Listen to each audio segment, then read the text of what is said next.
My name is Timothy Alben. I'm the Colonel Superintendent of the Massachusetts State Police. So I certainly want to thank you for joining us here this afternoon.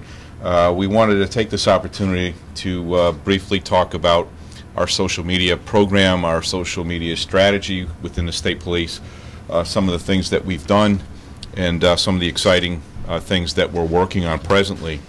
You know, the State Police has been a leader nationally in the use of social media, engaging our public.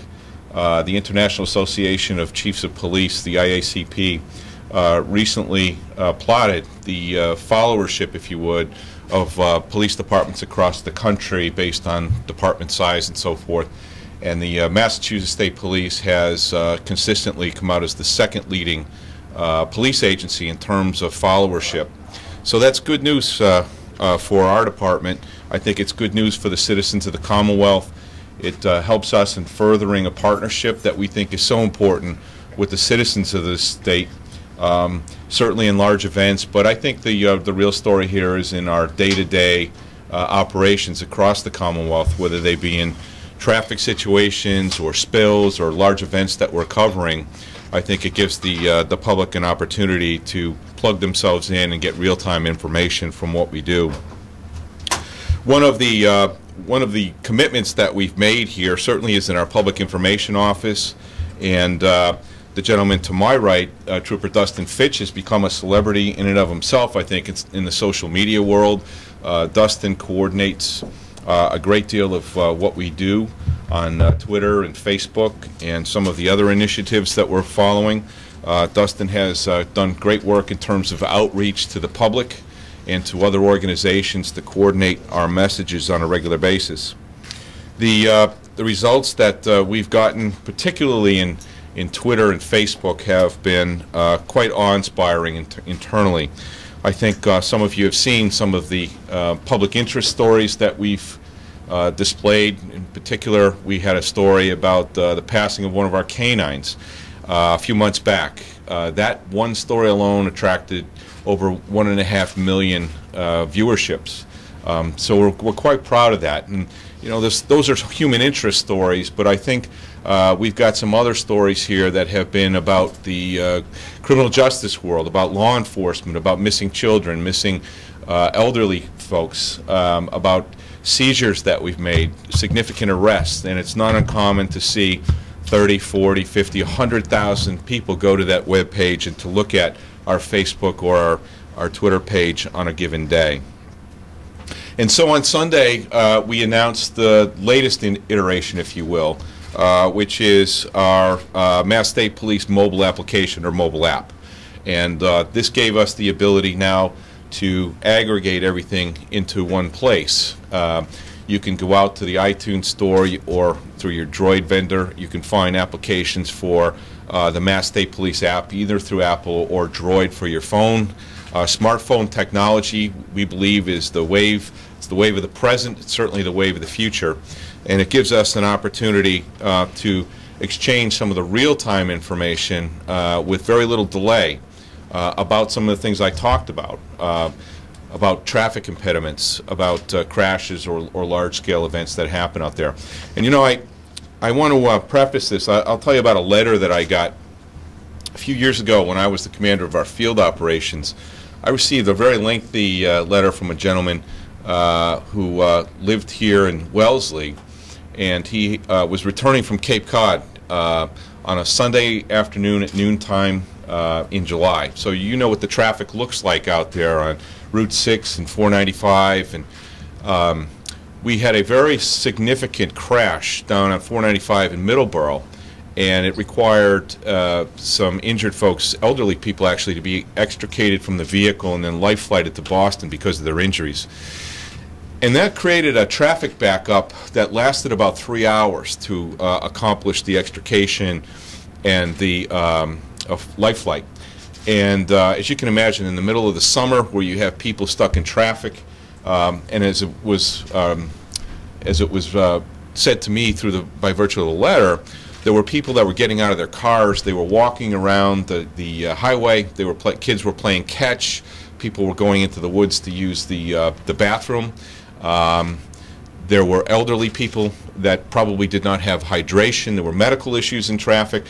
These are the things we see as the challenge, and perhaps social media can provide some of the solution to this, that we want to connect with the public in a much more timely way, so that we can announce some of these traffic impediments so people can avoid these particular areas. It is dangerous to be out there stuck on a hot afternoon in July, or at any time of the year really, for an extended period of time with all of these other concerns going on. And we think that smartphone technology gives us the ability to do that in a more timely fashion. So that's clearly one of the benefits. Clearly for us as a department, what the app does is allow us to aggregate all of these services, to bring Twitter and Facebook and YouTube, some of our blogs that we write internally. It allows us to do some of our emergency messaging. I know on here there's actually a scanner switch that you can listen to some of the radio traffic. And one of the great inventions, if you will, is the geofencing component of this. And so what I mean by geofencing is that this technology will allow us the opportunity through smartphones and overlay mapping like Google Maps or Microsoft Maps to actually look at particular areas of a highway or a part of the state where there's some ongoing operation that we would want to notify them of. So if you have the smartphone app, the Mass State Police app, you drive into one of those areas that we've put the geofence around, you'll actually get a message outlining what the concerns are in that particular area, or that you might want to avoid that area to travel through at that particular point in time. So for example, if we had a large tractor-trailer accident, for example, on the Mass Turnpike in Millbury, we could draw that geofence on a map around that particular area of the turnpike for an extended distance away from it, notifying people as they entered into that particular area of the traffic stoppage, of the delays, of what the nature of the spillage might be, or what the threats to public safety might be in the immediate area.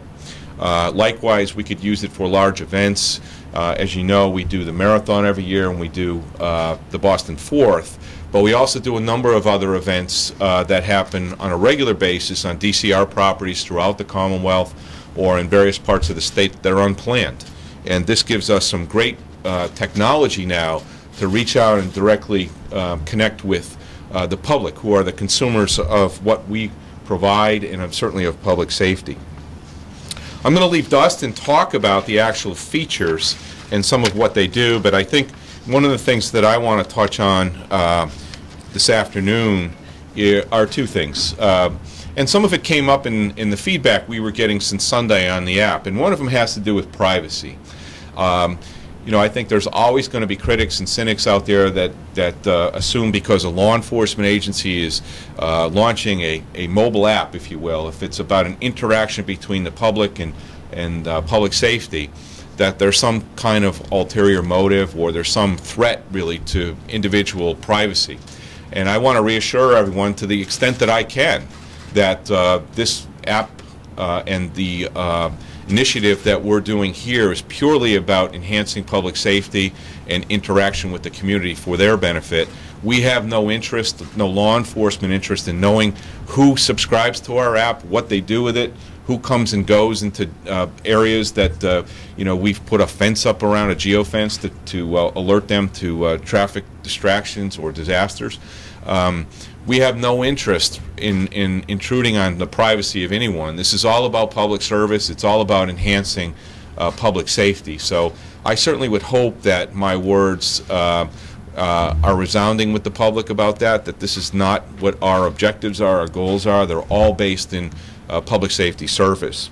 The other part of this is, as you might expect, you know, smartphones accompany people in their cars, and one of the great initiatives we have out there, and one of the real threats to public safety, is the whole idea of distracted driving. It's about texting while you're driving, looking at your cell phone, trying to surf the web, if you will, while you're driving your car.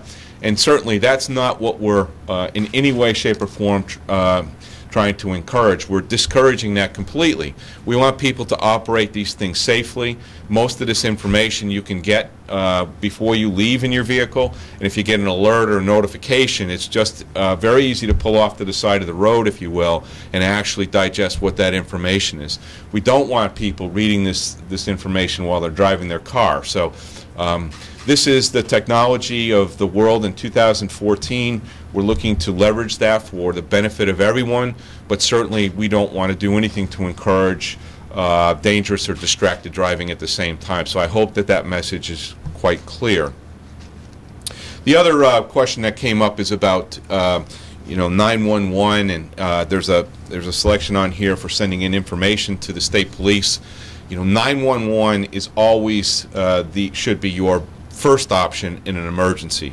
911 goes into public safety answering points. We operate one here at the state police for the majority of cellular phone emergency traffic, and that will always be where we direct you to go with any kind of situation you encounter out on the road or out in public when you want to use your smartphone to contact authorities. So please don't look at this as a replacement.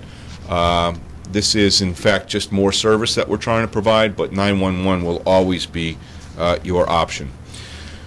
As I have worked extensively on sharing information about our participation, for example, in the Boston Marathon and the aftermath of the bombings last year, I'm often asked, what are you doing differently this year? What is the state police or other law enforcement agencies, what are you prioritizing in terms of these large events? And my answer inevitably has always been public participation. I think that engaging the public as a public safety partner is perhaps the most important element of Homeland Security and perhaps one of the most untapped resources that's out there. We want to encourage people that public safety is their responsibility as much as it is for police departments. We depend on you. We look for you to provide us with the information to allow us to keep you safe. And these kinds of applications, this kind of technology, furthers our ability to communicate with you directly. It can be done anonymously or it can be done with your name. And either way is fine with us as long as we get information that can help us avoid catastrophic incidents or threats to individuals or the public in general. And so I think this is great news for the Commonwealth and certainly for the state police. We encourage the public out there to participate, to download the app, and to become engaged in our social media outreach campaign to each and every one of you. So before I turn it over to Dustin, I'll take a few questions, and Dustin will give you a run-through of the entire application itself. Sorry, do you mind if I go first? Please. As far as if you want to get some information out right away to residents that are traveling in from different areas in the state that may want to go, let's say, to the Boston Marathon, specifically to Western Massachusetts, how will this app help them, to alert them, not just dangerous things, but traffic, sure, things like that? How will it help them? So a great example would be some of the restricted items list, for example, for the Boston Marathon. We've had those posted up historically on our webpage, and our webpage is one of the selections here that you'll see on the app, that you can go and get that kind of information if you're coming from out of state or even out of the general area. And that's always been available, our webpage has, but I think what the app does is give us the ability to pull it all into one screen, to one area where you can go and visit that. You can find all of our barracks, you can find phone numbers for each one of our barracks geographically across the state. They're highlighted. All you have to do is touch them on a smartphone and it'll dial that station for you. So there's no more having to go through information on a general business inquiry, if you will. But I think the web page is where we want to point the public to for a lot of the information that you're talking about. Two-part question, if you could. Will you be actively using this app for next Tuesday's memorial event? And also, for the public attending, are there going to be security ground rules for people to follow? And if so, can you try to, if you would, just categorically just list them, what they might be to give an event? Which event? The memorial event by the finish line this coming Tuesday. Oh, sure. Well, most of the event in Boston is going to be handled by the Boston Police Department, so I would not have the information about what the cans and can-dos are for the memorial event. That's a question better directed to them. But certainly on the Boston PD website, they have information that's just like this, and I would want to point you in that direction. This is going into operation. It actually did since Sunday, and so we'll be using this now for much of what we do on a day-to-day basis, not just for large events, although large events we give particular attention to. And I certainly want to mention as well, MEMA is coordinating a lot of our activity for the Boston Marathon, and some of these features they have over there for large disasters or weather events and so forth.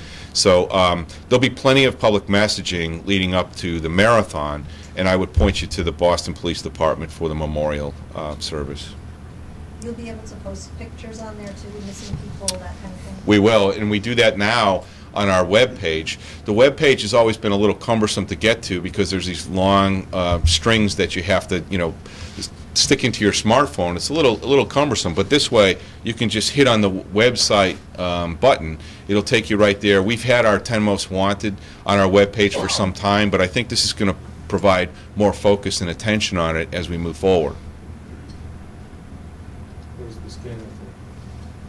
The scanner is for our radio traffic for our cruisers. That's a public interest thing more than anything else. We have some people out there that just love to listen to police scanners, and if you're so inclined, knock yourself out. It's right there for you. And the alerts would show up at the top of your phone? That's right. Just like if you get a Twitter message now that you're tracking, you would see a similar type of message come up over your phone if you're subscribed to the app.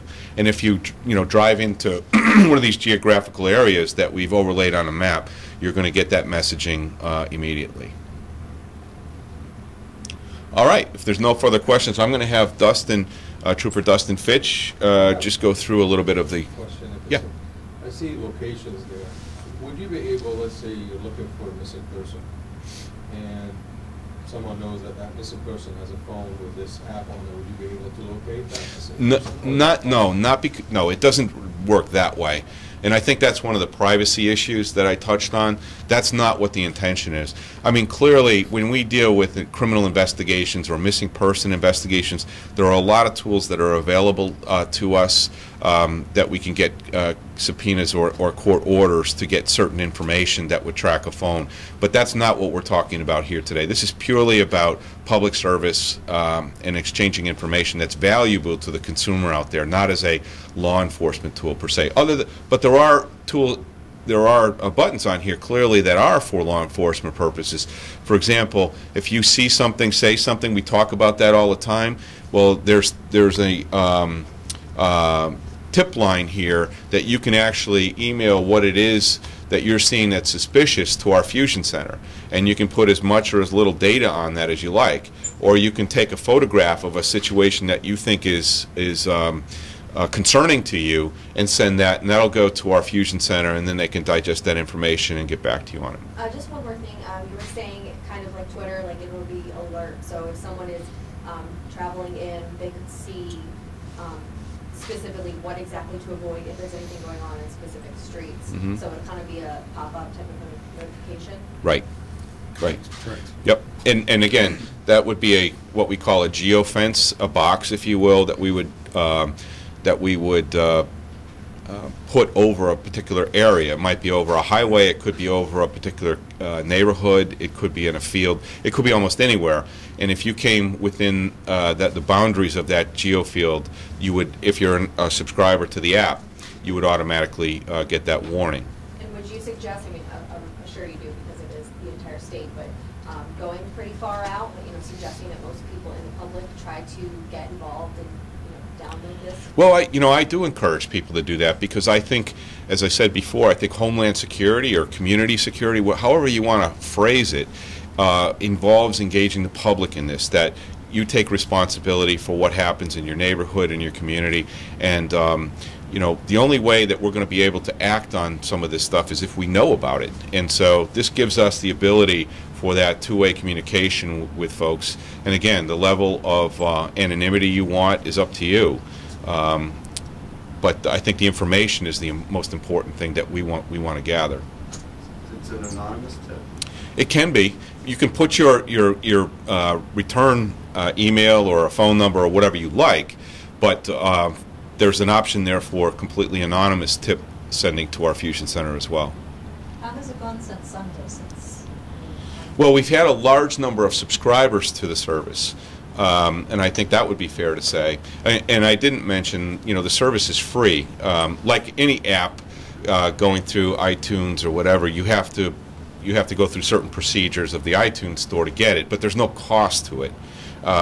There's no advertising associated with this. We don't reap any kind of benefit. The state of Massachusetts, you know, does not monetarily get any benefit back from that. It's purely about a public service and public safety. We've had a lot of interest, though. How many have we had? We're just up over, excuse me, up over 7,000 downloads so far. 7,000 downloads. But I would say on Twitter we are up over 100,000 consistent followers there, and I don't how many on Facebook? 80,000. 80,000 on Facebook. So, and this is growing by the day. Every day we're picking up several hundred. I have my own Twitter account on the state police. I have my own Facebook account here, and I also have a blog. So I'm learning this as we go along as well, and try to put information that's useful, but perhaps not as operational as what you'll see from our public information office. All right, I'm going to turn it over to Dustin, and he can run you through the app and give you a little bit more detail on what it does. Thank you, Colonel. I'm sure everybody's already downloaded the app that's here, right? Is it possible to leave the lights that aren't over the screen on so we can see a little bit? Yeah. The other way around. Yeah. Thank you. Colonel touched on a lot of the functions, but I'll just give you a little view of it here. Just some stats here for you. Why are we going mobile? Over 4 billion phones exist in the world. 1.08 billion are smartphones. 91% of adults use smartphones, 56% of Americans. Apple downloads have exceeded 50 billion downloads. So there's a great push for it, obviously. Smartphones will grow more than 30% over the next 5 years. Mobile smartphone users look at their phone approximately every 8 minutes. Someone like myself, it's about every 2 minutes. Except when you drive. Of course. Customers use their mobile phone at a minimum of 2 hours a day. So for law enforcement, like the Colonel spoke on, this allows for real-time, accurate information. You don't have to go searching for the information as far as our push notifications go. If you follow us on Twitter, we do put out a lot of traffic advisories and traffic information on it. However, this will be immediately given to you over your smartphone. You wouldn't have to go searching for it. Two-way communication with the citizens. We push that a lot with our social media. If somebody asks us questions on our Facebook, Twitter, we try to get back to them and answer them. We don't want it to be one way. We use our social media for news blogs, and photo releases, electronic and mobile community policing. That's basically what we're doing in this office day in and day out. We're trying to push our information out and interact with the public. Again, immediate information out to users. It benefits everyone here. So here's the app. I'll just go through the features real quickly for you. Locations, as the Colonel spoke about. It divides it up by the troop.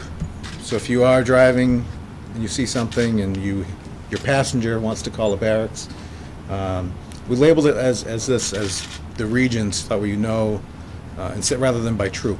So if you think you're up in the northeast region of Mass, you can just simply click on that, and it brings up the list of barracks that are in that area. And from that, you should be able to determine where you are and where you need to call. Our alerts is the biggest feature of our app. There are other police departments that do have push notifications. From what I understand, we are the only ones so far that are going to be using the geofencing and with the push technology. And I'll show you how that works. They may be text-only messages. They can contain web links. If we want to give you an alert if we put some information on a blog or our website or Facebook, we can link it to that. We can send you photos. The The alerts can be sent to all users, any user that's downloaded the app. Just last night, I know there was someone in Toronto that downloaded the app because he commented to me on Twitter about it. So if we did an all users alert, it would go to him as well in Toronto. Or they can be contained to an area. Currently, right now, there is the geo push notification, so we can do a radius of a certain area. And by radius, I mean a circled area. By the marathon, and probably by the end of this week, I'm suspecting by tomorrow actually, we will have the geofencing up where we can draw straight lines. We can outline, for instance, for the marathon, plan on outlining the towns involved in the marathon, and we can alert users in that specific area if there is something that we need to tell them about as far as some emergency going on, restricted items, that sort of thing. Tips. You can send tips to us. It does go to our Fusion Center, and again, they will filter through it and get it to the appropriate unit or division, or if it's a local police department it should go to, they can always do that. How quickly do the tips get to the appropriate? Well, it does say on here it's not monitored 24 hours a day. The Fusion Center, they are staffed 24 hours a day, but it goes right to their email. There's a specific email for this app, and the people at the Fusion Center are monitoring it. So, but as soon as you hit submit on it, it is going directly to them.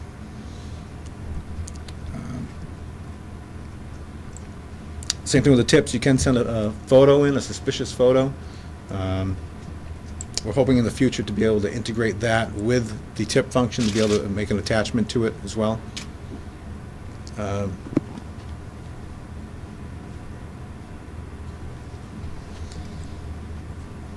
So it might eliminate the actual send a tip, I'm sorry, the send a photo function if we can integrate them together.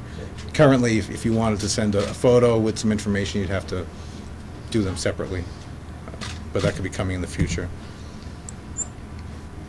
Colonel touched on our blog. We have two blogs that I'm pretty sure not too many people know about right now.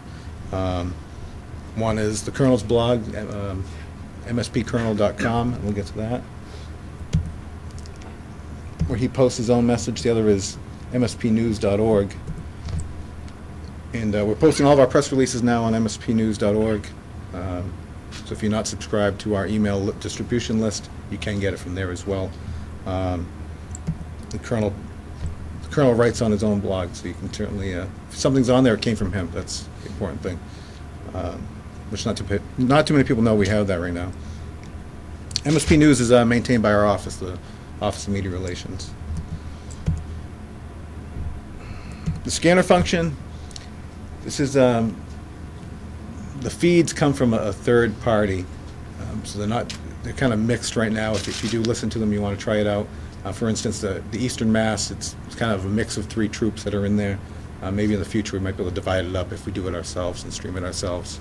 It'll be a little more functional. The gallery just gives the user just a glimpse into our Instagram account. This is they're an automatic feed from our Instagram account. You can click on each picture and go through them.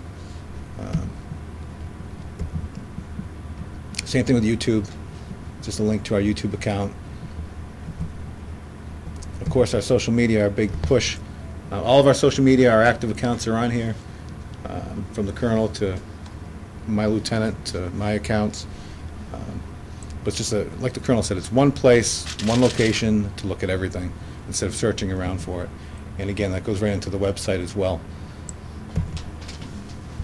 This gives you links directly to our state police website as well as some other key websites, missing children, that's through mass.gov. But that way you don't have to go searching for it. They are a lengthy URL when you are looking for them online. Here's the stats that the Colonel talked about already. We released on Sunday. Within the first 2 hours, we had over 2,000 downloads of the app. And as of this morning, we just had it was about 7,200 downloads this morning. And that's basically all I have. Do you have any questions for me? When the geofencing comes up, is that a picture of a map, or is it just is it wording that says? stay outside? It's more on the back end, on our end, that we use the map. You won't see the map as a user. It allows us to outline a certain area where the message is going to go to. And the reason that... You'll just get a traffic. Right. Just like a lot of the news media now, they have the push notifications on your smartphone that they'll say, take a look inside the app. Same idea, except this way here we don't have to bother people in Western Mass with things that are happening in Eastern Mass. And you obviously know it's brand new, so we're gonna test it out and see. We don't want to inundate the public with it as well and make them turn off the push notifications. We want you to be interested in it and take it seriously when we do send out a push notification. So you will know that it is something to look at, and it is important enough to look at. Like you said, some other state, so there may be other apps like this, but you guys are the only ones with the geofencing ability? That we know of, yeah. Definitely yes with state law enforcement, but I haven't seen any other police department that's using the geofencing. Push notifications, yes. If we do a push notification, like I said, we can send it to all users or immediately to a certain geographic area. The geofencing allows us to, you post the message and it will be there, so as soon as someone comes into that area, they'll be alerted to it. So that's very helpful for travelers. Absolutely, absolutely. And anytime an alert goes off on your phone, a push notification, or one of these geo alerts, you'll be able to find it later in the alerts tab, so you can go back and look at it again, or if you want to see the alerts that have happened in other areas that you weren't notified of, they'll still be there for you to look at. They just won't pop up on your lock screen, that's all. So it can tell where you are, when it can tell where you are going from town to town. If you've allowed the push notifications, yes. Yeah. Anything else? Thank you. Thank you.